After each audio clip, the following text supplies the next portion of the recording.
Allah berikan agama Islam tanpa kita minta. Jangan sampai sendiri kita menghilangkan Islam dalam perbuatan kita. Dan malah ada orang salih, dia berdoa, ya Allah, Engkau berikan kepada saya Islam tanpa aku minta. Ya Allah, aku mohon ridhamu dan surgamu yang selalu aku minta. Ya Allah, Engkau berikan kepadaku Islam tanpa saya minta. Ya Allah, berikan kepadaku ridhamu dan surgamu yang selalu aku minta. Ini nikmat yang besar yang harus kita sama-sama hargai. Karena Bapak Ibu, demi Allah, orang yang mendapatkan nikmat Islam iman, tapi dia tidak menghargai, tidak peduli, tidak merasakan dan nikmatinya, akan Allah cabut nikmat Islam berikan kepada orang lain. Apakah ada di antara Bapak Ibu ingin meninggal dunia tanpa Islam? Apakah ingin meninggal dunia dalam keadaan su'ul khatimah? Na'udzubillah. Saya akhiri 4 wasiat dan 4 amalan. 4 amalan. Dan terakhir saya tutupi cerita.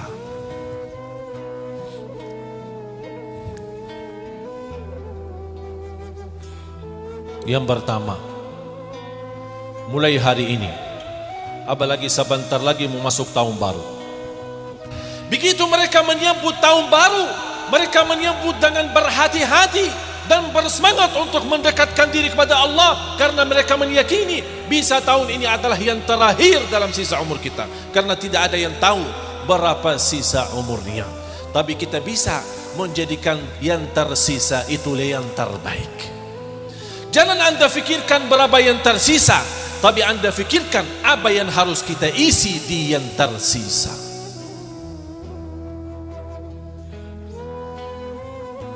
Mulai hari ini saya mohon dengan segala hormat, boleh terima permohonan saya? Jangan tinggalkan salat lagi, terutama salat subuh. Demi Allah, sebagaimana saya bangga melihat ramainya Bapak Ibu hadir, Rasul akan bangga kalau melihat umat Nabi Muhammad ma'murkan masjid, apalagi salat subuh. Saya yakin Rasul bangga. Apakah Anda tidak senang kalau Rasul bangga? Senang gak? Demi Rasul, bukan demi Ali Jabir hamba Allah, tapi demi Rasul, supaya Rasul bangga bisa senyum. Kenapa ya Rasulullah senyum saat ini? Karena dia melihat umatnya sudah sadar dan memakmurkan rumah Allah. Biasakan diri makmurkan rumah Allah yang ada di mana-mana.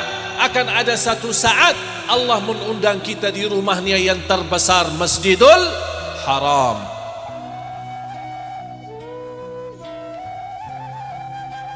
Dan jangan tidur di malam hari belum salat witir duluan.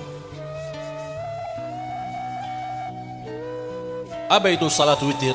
2 rakaat tutup 1 sudah witir. Kapan? Sebelum tidur. Kenapa saya bilang begitu?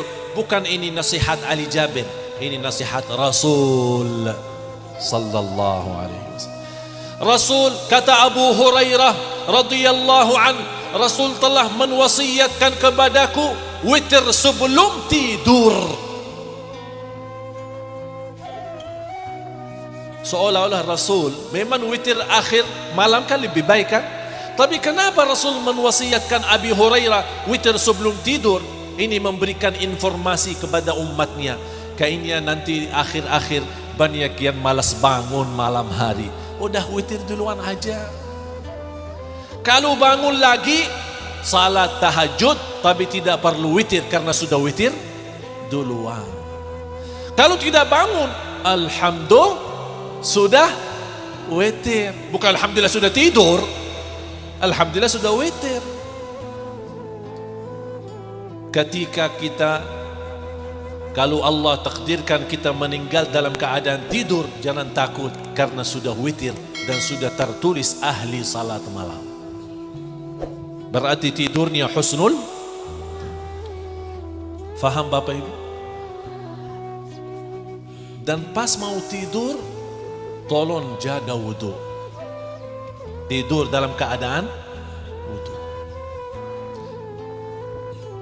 Yang kedua, jangan lewat 1 hari belum melihat dan membaca Al-Quran. Walaupun 1. Kenapa saya menyuruh melihat Al-Quran? Karena mohon maaf, mata kita selalu pandangannya kepada yang haram. Perlu disucikan mata. Bagaimana kita sucikan mata? Lewat banyak melihat Al-Quran. Baca. A'udzubillahi minasyaitonirrajim. Bismillahirrahmanirrahim. Alif lam mim. Dzalikal kitabu la raiba fihi hudan lil muttaqin. Shadaqallah. Sudah baca dan sudah melihat. Tolong dirutinkan. Mau banyak lagi silahkan, semampunya. Kalau saya memberikan yang sederhana. Anda mampu lebih silahkan. Mau 30 juz silahkan. Mau juz 30 silahkan. Yang penting jangan lewat 1 hari belum baca Al-Quran. Karena ayat yang pertama yang Allah turunkan kepada Nabi kita, Iqra' Bismi rabbikal ladzi khalaq. Yang ketiga, zikrullah. Anda lagi jalan, mau kemana? Pasar. Subhanallah bihamdi, subhanallah, subhanallah bihamdi, subhanallah. Ibu-ibu lagi masak. Subhanallah bihamdi, subhanallah bihamdi, subhanallah. Terus tangan bekerja, lidah kita pun bekerja. InsyaAllah makanannya berkah dan nikmat. Semampunya. Subhanallah walhamdulillah wa la ilaha illallah wallahu akbar. Tidak perlu harus kita berzikir ramai-ramai atau di masjid. Biasakan diri zikir dimanapun berada, dalam keadaan apapun. Amalan zikir termasuk amalan yang paling sederhana, tapi pahalanya yang paling tinggi. Zikrullah. Fadhkuruni azkurkum. Ingatlah kepadaku, aku ingat kepadamu, kata Allah. Ya ayyuhalladzina amanu dzkurullaha dzikran katsira. Hei orang beriman, berzikir kepada Allah sebanyak-banyak.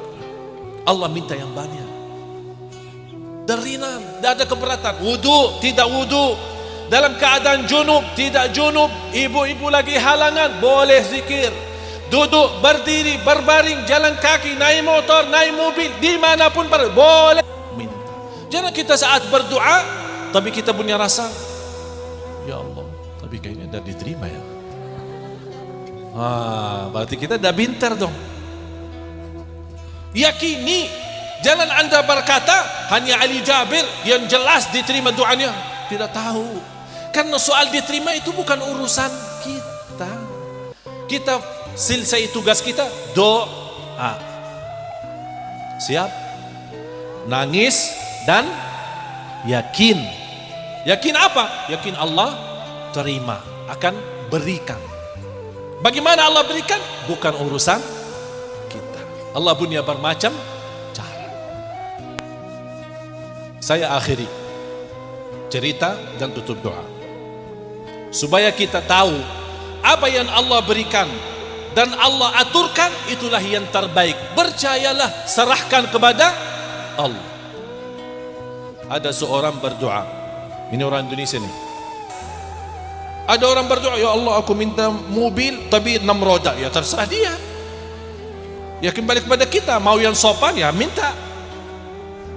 Doa itu bebas, apapun yang kita. Ada orang minta rumah, ada orang minta sehat, ada orang minta kemuliaan, ada orang minta selamat. Ya terserah mau apa. Ada yang minta akhirat, tidak ada urusan dunia. Ada yang minta dunia mulu.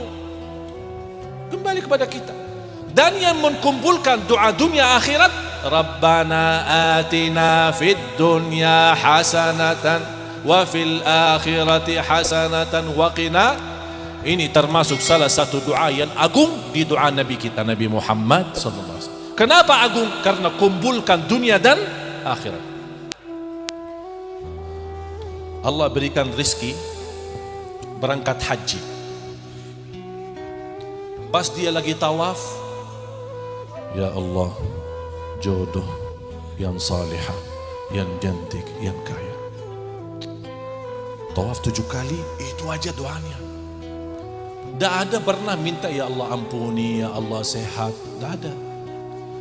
Pergi Safa Marwah, ya Allah jodoh yang salihah, yang cantik, yang kaya. Jamaahnya pada heran. Kayak ini iblis juga pada bingung. Ini doanya mulu, itu ada lagi. Pulang kampung habis haji,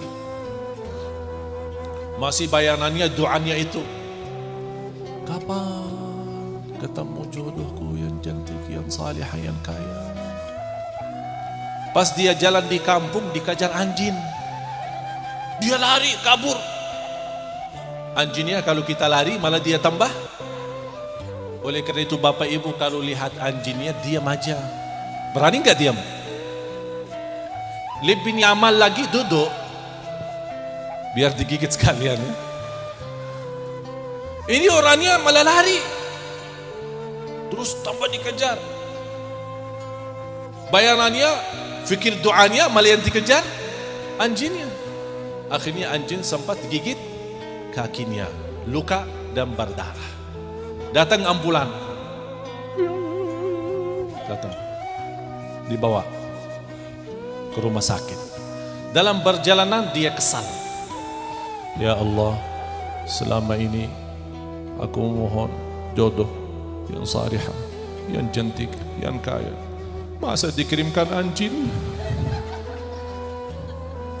Kesal dia. Pas sampai ke rumah sakit, apa yang terjadi? Dirawat sama seorang dokter, cantik, salihah, kaya, jadi jodohnya. Pas habis rawat jatuh cinta. Mau nikah enggak sama aku? Ya boleh ya. Sama-sama cinta. Aku cinta juga kepadamu. Nikah. Ternyata Allah memang sudah kabulkan doanya, tapi jodohnya ada di mana? Di rumah sakit, dan orang itu sehat terus.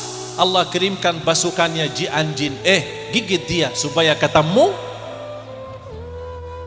Paham gak Bapak Ibu?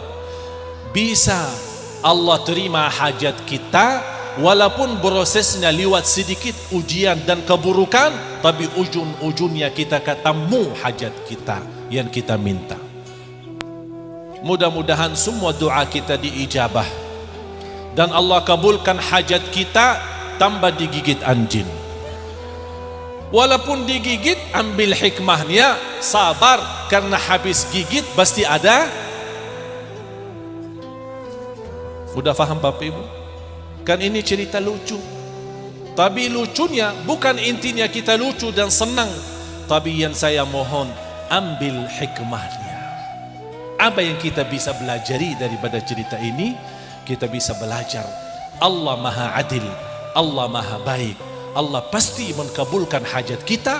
Allah punya bermacam cara, tapi kita selalu memohon, ya Allah berikanlah yang terbaik, karena kami sebagai hamba sangat percaya kepadamu, karena kita sudah tahu raditu billahi rabba wa bil islami dina wa bi muhammadin nabiyyan wa rasulah.